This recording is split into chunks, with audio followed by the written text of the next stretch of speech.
So follow along as I read Psalm 125 down through Psalm 129. They that trust in the Lord shall be as Mount Zion, which cannot be removed, but abideth forever. As the mountains are round about Jerusalem, so the Lord is round about his people from henceforth even forever. For the rod of the wicked shall not rest upon the lot of the righteous, lest the righteous put forth their hands into iniquity. Do good, O Lord, unto those that be good, and to them that are upright in their hearts. As for such as turn aside unto their crooked ways, the Lord shall lead them forth with the workers of iniquity, but peace shall be upon Israel. Psalm 126. When the Lord turned again the captivity of Zion, we were like them that dream. Then was our mouth filled with laughter, and our tongue with singing. Then said they among the heathen, the Lord hath done great things for them. The Lord hath done great things for us, whereof we are glad. Turn again our captivity, O Lord, as the streams in the south. They that sow in tears shall reap in joy. He that goeth forth and weepeth, bearing precious seed, shall doubtless come again with rejoicing, bringing his sheaves with him. Psalm 127. Except the Lord build the house, they labor in vain that build it. Except the Lord keep the city, the watchman waketh but in vain. It is vain for you to rise up early, to sit up late, to eat the bread of sorrows, for so he giveth his beloved sleep. Lo, children are an heritage of the Lord, and the fruit of the womb is his reward. As arrows are in the hand of a mighty man, so are the children of the youth. Happy is the man that hath his quiver full of them. They shall not be ashamed, but they shall speak with the enemies in the gate. Psalm 128. Blessed is every one that feareth the Lord, that walketh in his ways. For thou shalt eat the labor of thine hands, happy shalt thou be, and it shall be well with thee. Thy wife shall be as a fruitful vine by the sides of thine house, thy children like olive plants round about the table. Behold, that thus shall the man be blessed that feareth the Lord. The Lord shall bless thee out of Zion, and thou shalt see the good of Jerusalem all the days of thy life. Yea, thou shalt see thy children's children, and peace upon Israel. Psalm 129. Many a time have they afflicted me from my youth, may Israel now say. Many a time have they afflicted me from my youth, yet they have not prevailed against me. The plowers plowed upon my back, they made long their furrows. The Lord is righteous. He hath cut asunder the cords of the wicked. Let them all be confounded and turn back that hate Zion. Let them be as the grass upon the housetops, which withereth afore it groweth up, wherewith the mower filleth not his hand, nor he that bindeth sheaves his bosom. Neither do they go, neither do they which go by say, the blessing of the Lord be upon you. We bless you in the name of the Lord. So, these 5 songs of ascent, or songs of degrees, or pilgrim songs, are these songs that the Israelites sang as they made their way to Jerusalem, those 3 times a year, to celebrate one of the 3 festivals. Now, of course, there were opinions as to whether or not that was when they sang them, or whether it was the priest when they walked up the 15 steps, or whether or not it was when they went back with Ezra and Nehemiah. And there's different views, but the primary view is as they made their way to Jerusalem for the festivals. Of the 5 we're going to look at today, only one of them has a known author. That's number 127, and that's Solomon. The other 4 have unknown authors and, for the most part, unknown circumstances surrounding them. Now, I do want you to recall with me the purpose that I gave last week for these Ascent Psalms.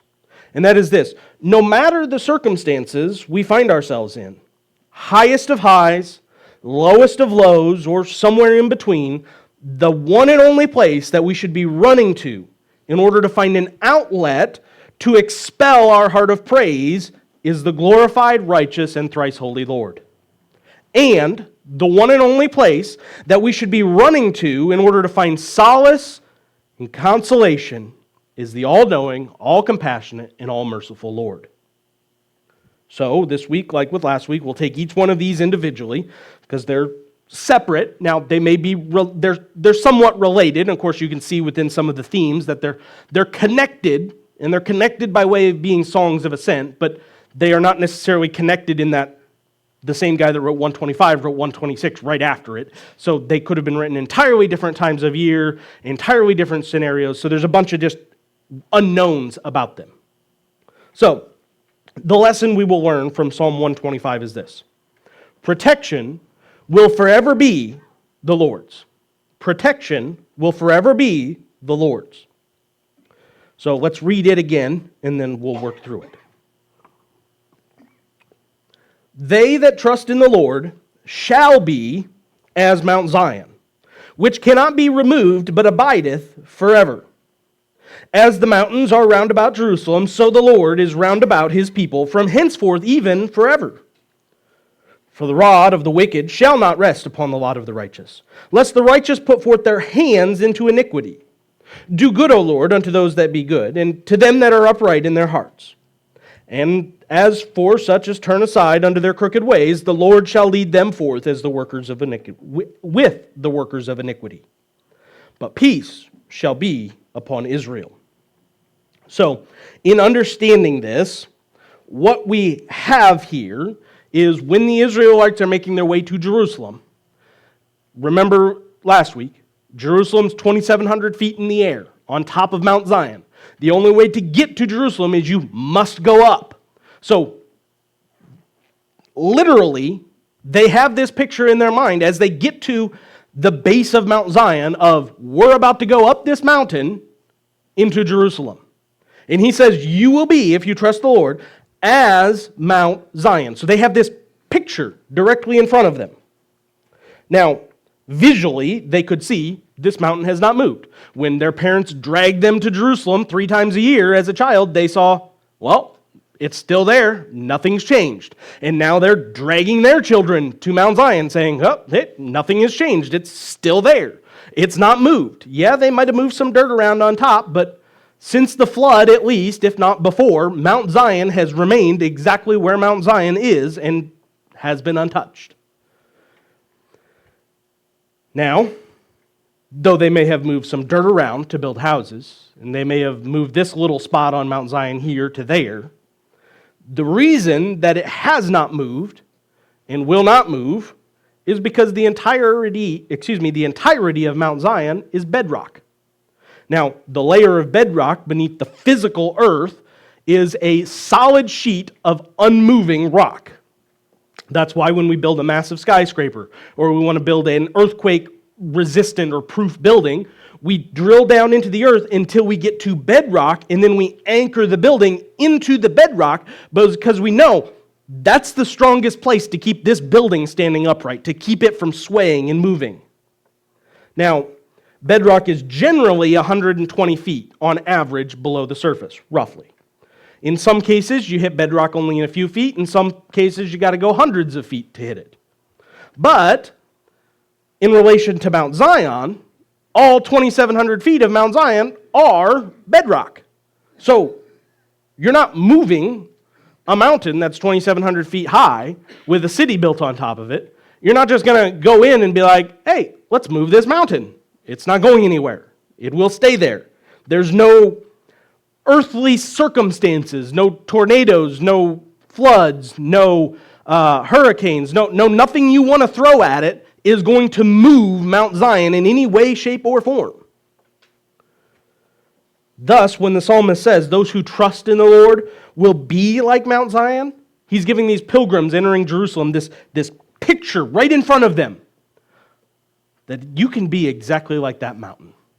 Solid, unmoved, unwavering, tested in time. Then in verse 2, he continues. He says, just like the Lord is like the mountains that surround Jerusalem, just like the mountains surround Jerusalem, the Lord is like that around those that trust in him, his people. So, in understanding this, around Mount Zion are 6 other mountains. So, this fact makes Jerusalem very, very difficult to invade.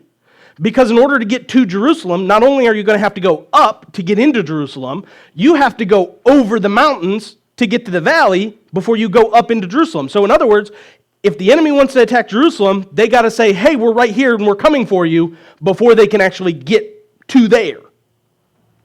So, these mountains about Jerusalem are watchtowers, like watchtowers, if you will. They don't make Jerusalem a prison. Rather, they make it a place of safety. Because of this protection, he says in verse 3, the rod of the wicked cannot remain on the righteous. So, this rod of the wicked, the Lord forcibly removes from time to time. So, if you think back in Israel's history, God allowed Israel to fall into captivity because they sinned against Him.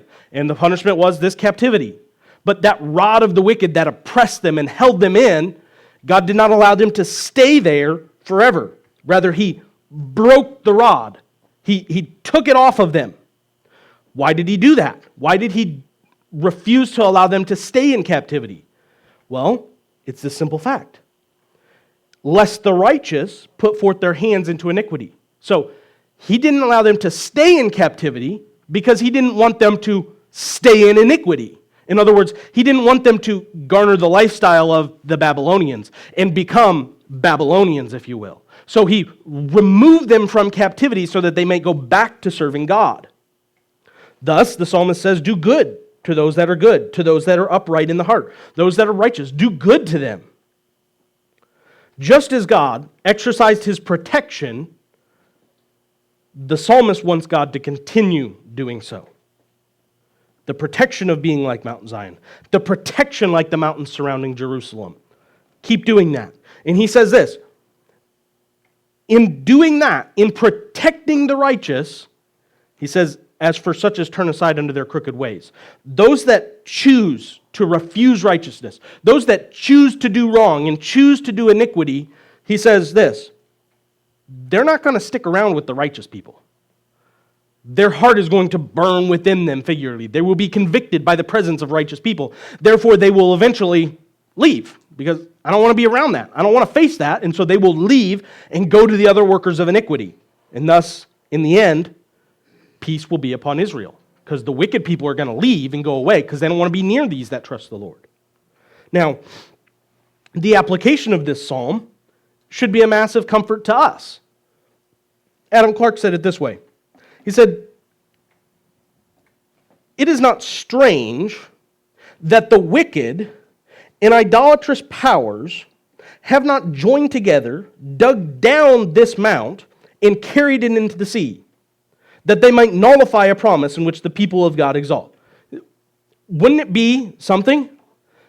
With all the resources we have today, they could literally go in, destroy all the bedrock, dump it in the sea, and say, see, we removed Mount Zion. There you go. You can't trust God because He said it's going to be there forever. Yet no one has tried to do this yet for some reason. I don't know why. And then he applies it. He says, till you can carry Mount Zion into the Mediterranean Sea, the church of Christ shall grow and prevail. The people of God will continue, will remain firm. The reality that Mount Zion cannot be removed is only an example to lead us to the truth of chapter 125. Anyone and everyone that places their trust in the Lord will be like Mount Zion. They will be the unmoved, unwavering, time-tested for eternity, forever. In other words, as the Gettys wrote, no power of hell, no scheme of man could ever pluck me from His hand. David Guzik said it this way. He borrowed from Spurgeon, and he said, some people are like the sand, ever shifting and unstable. Some people are like the sea, restless and unsettled. Some people are like the wind, uncertain and inconsistent. Believers are like a mountain, strong, stable, and secure. Paul brings this consideration to the forefront in Romans 8, wherein he says this, who shall separate us from the love of God? Shall tribulation or distress or persecution or famine or nakedness or peril or sword? As it is written, for thy sake we are killed all the day long. We are counted as sheep for the slaughter. Nay, in all these things we are more than conquerors through Him that loved us. For I am persuaded that neither death nor life, Nor angels, nor principalities, nor powers, nor things present, nor things to come, nor height, nor depth, nor any other creature shall be able to separate us from the love of God, which is in Christ Jesus our Lord. The protection of the believer, the one who places their trust in the Lord, will forever rest in the hands of the Lord. You and I don't need to be worried and concerned about, what could they do to us? They could come against our church and all these things. That's okay. Let them do it. They're going to try, but we know the gates of hell aren't going to prevail against us. So we're just going to continue remaining firm in what we have found to be the truth, trusting in the Lord. And in order for the enemy to approach us, they're going to have to make themselves known. The enemy can't just sneak up upon us. He must first, ultimately, reveal himself to the Lord, kind of like Job. In order to test us and to attack us, he must first get permission from the Lord. So we can dwell in peace, knowing it's all in his hands. Now, that being said, there is a caveat. And the caveat is this. The fact that it's all in his hands for the believer, for the one that trusts in him, the fact that we can rest easy in that means this. That the one who doesn't trust in the Lord should be incredibly concerned because you're separated from the love of God. Now, that's not to say God does not love you. He most certainly does. He sent his son to die for you. But rather it means this. You have no access to the blessings that come, the benefits that come from trusting in him. You have no protection. You have no castle of safety to run to. You're alone. You're like the sand, sea, and wind. You drift aimlessly and wander around, having no goal. And the enemy's already in the city. So that's the caveat to that. But there's a caveat to that even. And that's this. Trust in him. Just trust in him. Trust in his death on the cross. Trust that he rose again. He gave you that receipt to provide you confidence in who he is, that he did exactly what he said he was going to do. And your role's forever reversed. Just trust in him. That's all you got to do, if you will. And the promise from the Word of God is this. They that trust in the Lord shall be as Mount Zion, which cannot be removed, but abideth forever. So that is Psalm 125. Now, Psalm 126. The lesson we will learn from this is this. The Lord has and will do great things. The Lord has and will do great things. Verse 1. When the Lord turned again the captivity of Zion, we were like them that dream. Then was our mouth filled with laughter, and our tongue with singing. Then said they among the heathen, the Lord hath done great things for them. The Lord hath done great things for us, whereof we are glad. Turn again our captivity, O Lord, as the streams in the south. They that sow in tears shall reap in joy. He that goeth forth and weepeth, bearing precious seed, shall doubtless come again with rejoicing, bringing his sheaves with him. So, the author first describes for us this joy that comes when the Lord saved these people from some captivity. Now, dreams may seem real, and in a way, in some events, they are like real events, and they recall us back to real events. But in reality, dreams are not in and of themselves real. They are not actually taking place, yet within our mind. And the author compares the certain reality of their release from captivity as though they were literally in a dream. Could it be possible? Is it real that the Lord actually let us out of that bondage we were in that we should have never gotten out of? As we looked at last week, multiple times, the Israelite people, they should have been wiped off the map based on who they were enslaved to and who had come up against them. But it was like a dream that God freed them from this. Of course, the joy then was overwhelming. Laughter, singing, telling everybody else, look at what the Lord did for us. Can you imagine if he did this for us, what he could do for you? Yet even though they rejoiced, even though they were glad, they recognized this. Their freedom from captivity was not the end. They still had work to do. Thus he says the second time, turn again our captivity. That's what he's talking about there. They recognized, yes, the past was great. What God did to free us, amazing. But then they realized this. Going forward, we still have work to do. There's things that are going to take place along the line that we have to do. They collectively recognized, we don't want to remain living in only the past. They saw there's a future ahead. So he desires for the Lord to continue doing great things. That's what this phrase, as the streams in the south. Now, that makes little sense to us because we don't understand that terminology from back in that day or that land. But here's the reality. The streams in the south flowed when the rain fell in faraway mountains. Those streams could appear suddenly and rush with a mighty flow, sometimes known as flash floods. The psalmist prayed for a mighty, sudden work of God to further the work of restoration among his people.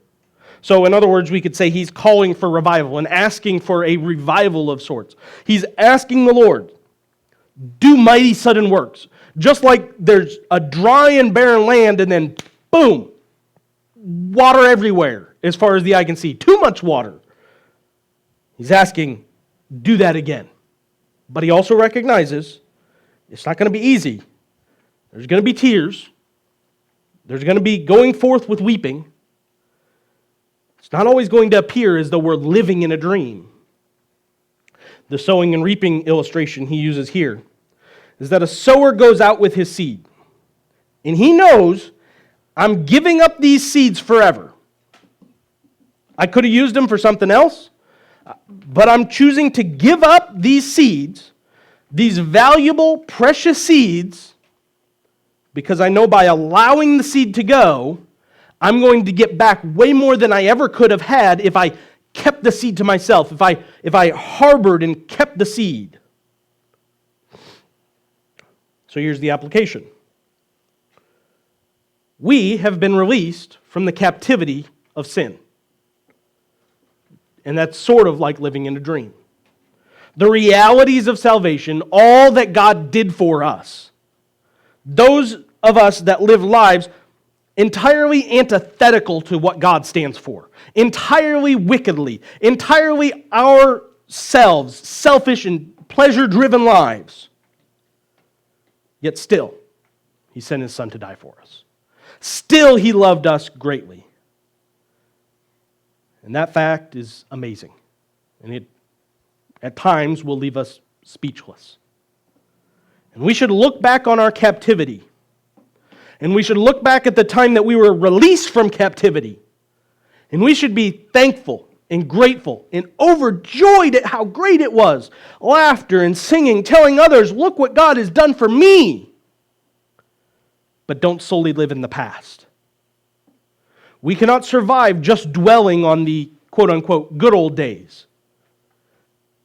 Now, I know the gates of hell will not prevail against the church, as I said before. But we can see churches all across America and all across the world dying and dissipating. Now, part of that is because of many of them relied completely on what God did do, and they never looked forward to the future, never asked God for anything in the future, never wanted to go any farther than what God did do in the past. They were only there to celebrate, yeah, God did these great works. And that's where they stayed. They never moved forward. They, in other words, kept their seeds.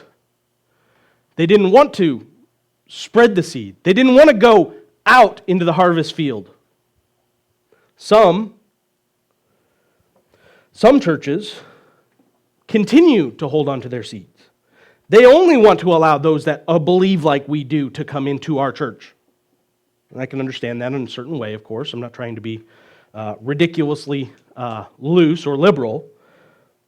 But they do so, and they never see a greater glorious harvest because they never want to sow their seed. They never want to step out there.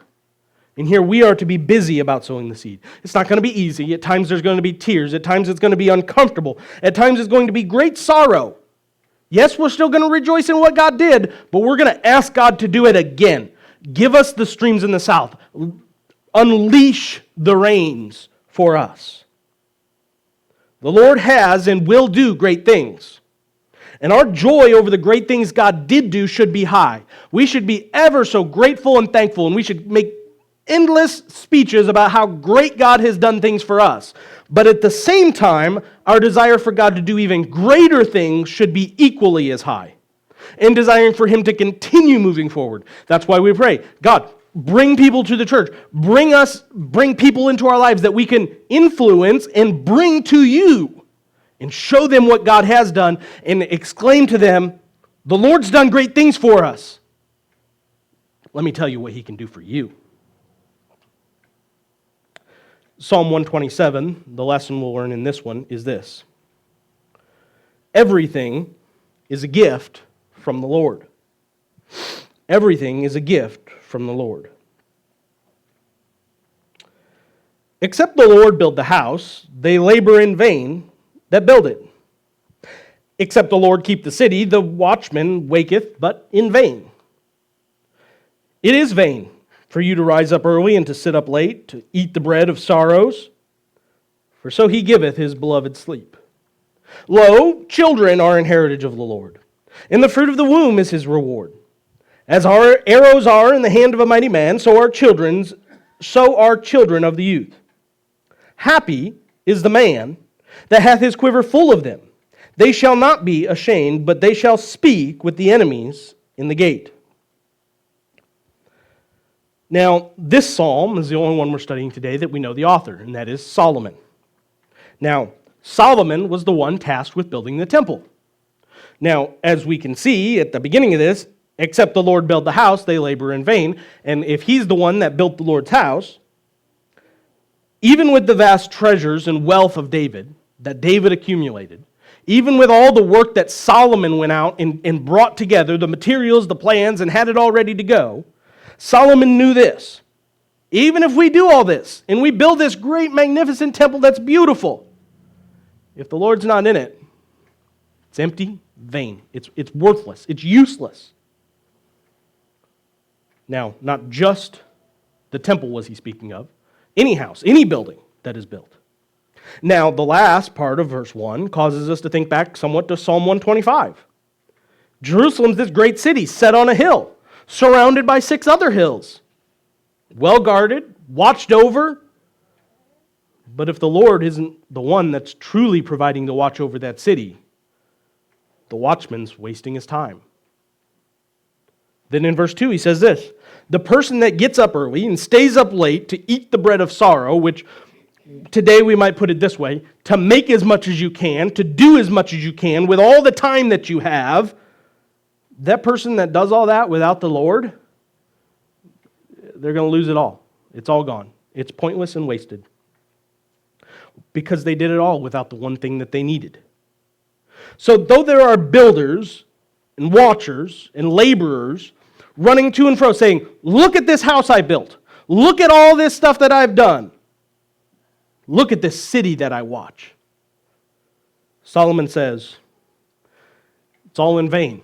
Of course, we could go to Ecclesiastes and he writes a whole letter about it. It's all in vain because the Lord's not present. But he says, the beloved of the Lord, they can rest. Even if their work doesn't garner everything that the world says your work needs to garner, they can rest knowing I did everything I did for the Lord. The beloved person realizes this. I can chase the world's standards of what is good, this job. I can reach the pinnacle of life by attaining this certain position in life. But inevitably, it's all going to be lost. It's all going to be ignored. And in doing so, in chasing those standards, what they could do is they could ignore and lose the true heritage that they could have. Children. The one thing that will live beyond them and continue their legacy into eternity. Now, I'm not going to go into all of that. I'm sure we've probably heard messages over that multiple times.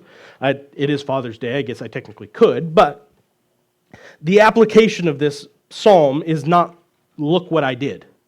The application of this psalm is not, look at what I've accomplished in life. It's actually, look at what I get to do with the Lord. I have the Lord on my side. The Lord is with me. Therefore, everything I seek to do for the Lord is a good thing to do. That's why I titled it, Everything is a Gift from the Lord.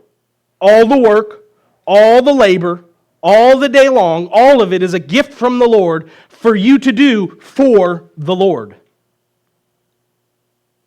Everything done without the Lord will lead to emptiness and vanity.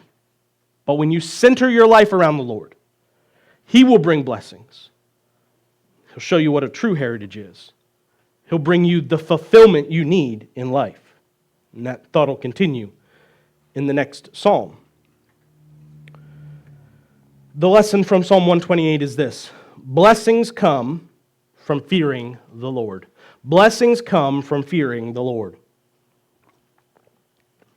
Blessed is everyone that feareth the Lord. That's simple.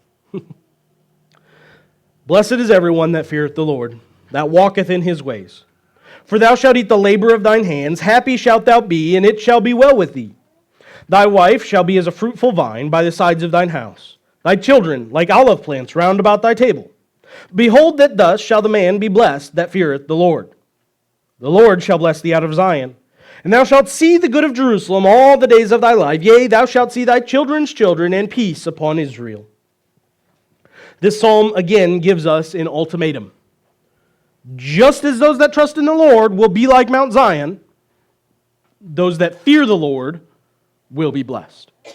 Maybe not blessings in the light of the world, but they will be blessed. Of course, the fear of the Lord that he's talking about here is awe, respect, reverence, giving the Lord the appropriate place, the appropriate honor within our lives. Those that display this fear, that walk in this way, are going to receive unique blessings. The first blessing this person is going to have is they shall eat the labor of thine hands. Now, it's not necessarily eating per se, as in we think of eating, but rather when this person pillows their head at night, when they have done all that they can do, they can rest easy, they can be satisfied knowing, I did everything for God. I did my service for God. Therefore, no matter what the outcome is, I'm content. So first he finds happiness in his work and labor. Second, he's told that his family will prosper, the one that fears the Lord. Now, vines in that day produced grapes, and then from those grapes, they would produce wine. Trees, olive plants, it says here, produced olives, and from those olives, they produced oil, olive oil. Now, neither the wine nor the oil were essential or necessary commodities in that day. You did not need wine and you did not need olive oil. They were joys. They were happinesses that you could have if you had enough to get them. So too, a man does not need a wife or children.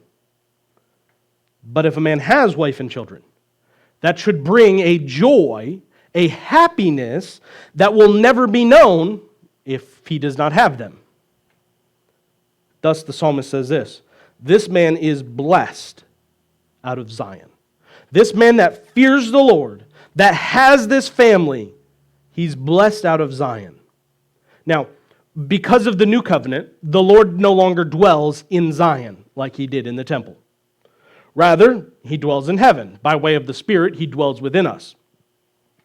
But in that day, to say I'm blessed out of Zion means this: I have been blessed out of the place where the Lord dwells. The blessings are not from what I did. The blessings are not because I have a go-get-it attitude. The blessings are all from God. I've been blessed out of Zion. I've been given all these gifts from the place where the Lord dwells. And might we be able to say that today? Everything I have is a blessing from God. Blessings from heaven, if you will, where God dwells. So the application is this: you will never truly see the blessings from the Lord that come from fearing Him if you do not fear Him. If you don't fear God, don't expect Him to give you the blessings that come from fearing God. It's pretty simple. So, do this. Fear God. Give him the appropriate place. Give him the appropriate honor that he is due. And then finally, Psalm 129. The lesson from this is the Lord will handle the enemy. The Lord will handle the enemy. Many a time have they afflicted me from my youth, may Israel now say. Many a time have they afflicted me from my youth, yet they have not prevailed against me. The plowers plowed upon my back, they made long their furrows. The Lord is righteous. He hath cut asunder the cords of the wicked.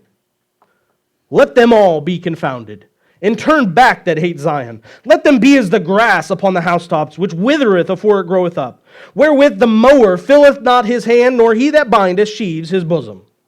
Neither do they which go by say, the blessing of the Lord be upon you. We bless you in the name of the Lord. So this psalm, of course, is written by one man. But though it's written by one man, it is written from the perspective of all of Israel.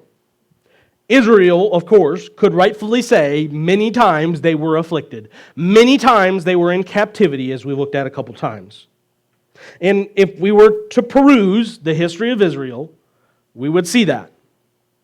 Moments of corporate persecution, the nation as a whole being persecuted. Moments of personal persecutions. Even to this day, the Jewish people remain persecuted.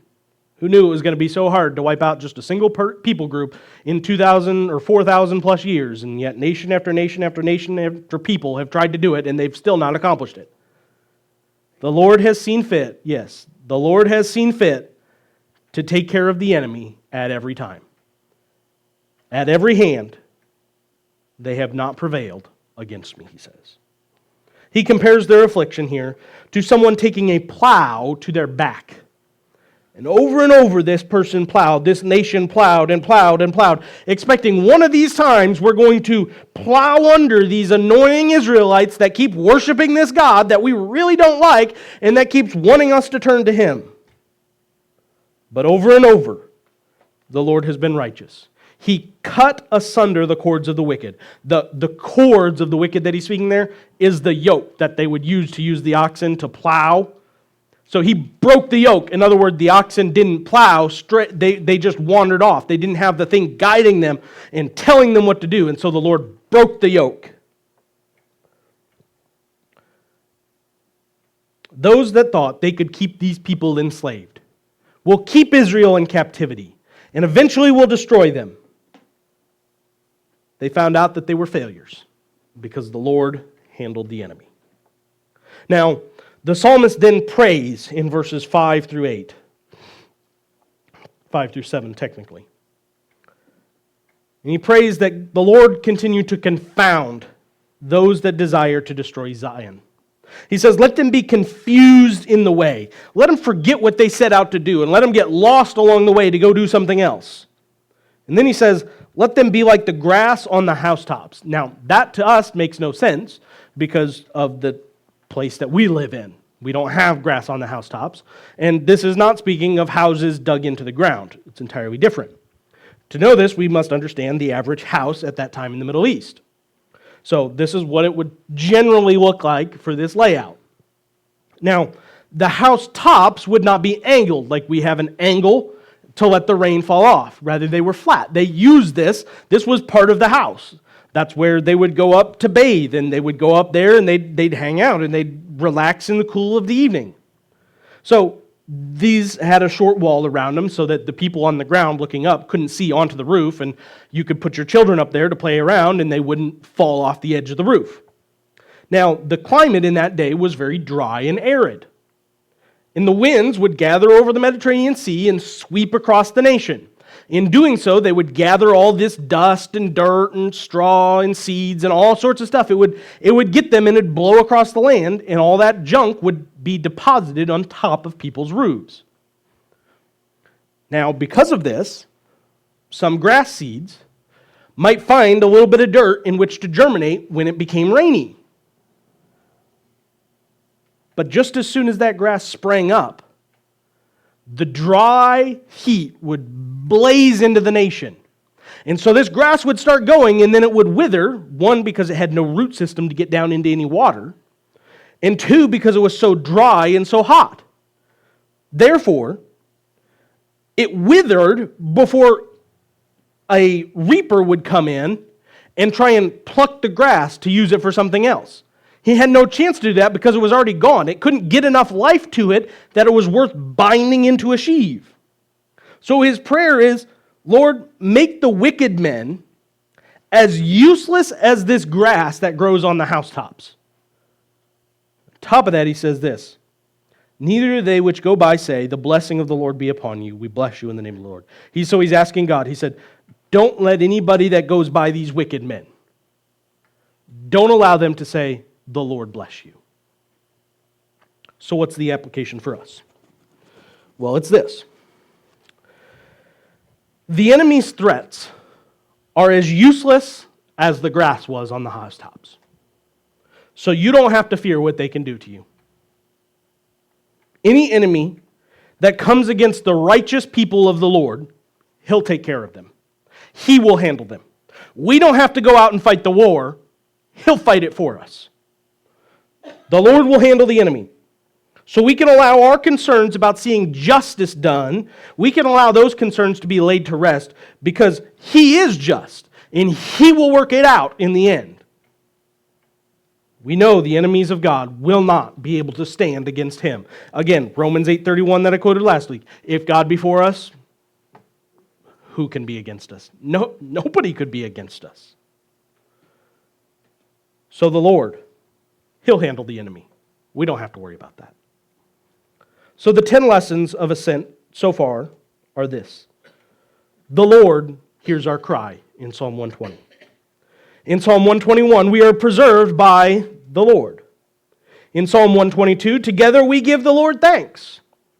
In Psalm 123, we will wait on the Lord's mercy. Psalm 124, the Lord is on our side. Psalm 125, protection will forever be the Lord's. Psalm 126, the Lord has and will do great things. Psalm 127, everything is a gift from the Lord. Psalm 128, blessings come from fearing the Lord. In Psalm 129, the Lord will handle the enemy. Now, I think the theme in those is fairly obvious, hopefully, and that is, in each one, the statement is, the Lord. These Ascent Psalms are not there to be simply a guide for us to live a happy, healthy life and find some good things in. They're there to point us, to direct us, to get us to the point where we say, the Lord. He's the one we go to. When I have a problem, when I need solace, when I need comfort, when I need a consolation, the Lord. He's the one when things are great and things are going well and I have a heart of joy and I'm glad and everything's great. I've been given everything. These blessings have come. He's the one, the Lord, that I go to say, thank you, and to give Him honor for all that He's done for me. So the whole theme of all these is this. The Lord, the Lord, the Lord, the Lord, the Lord. Get to the Lord.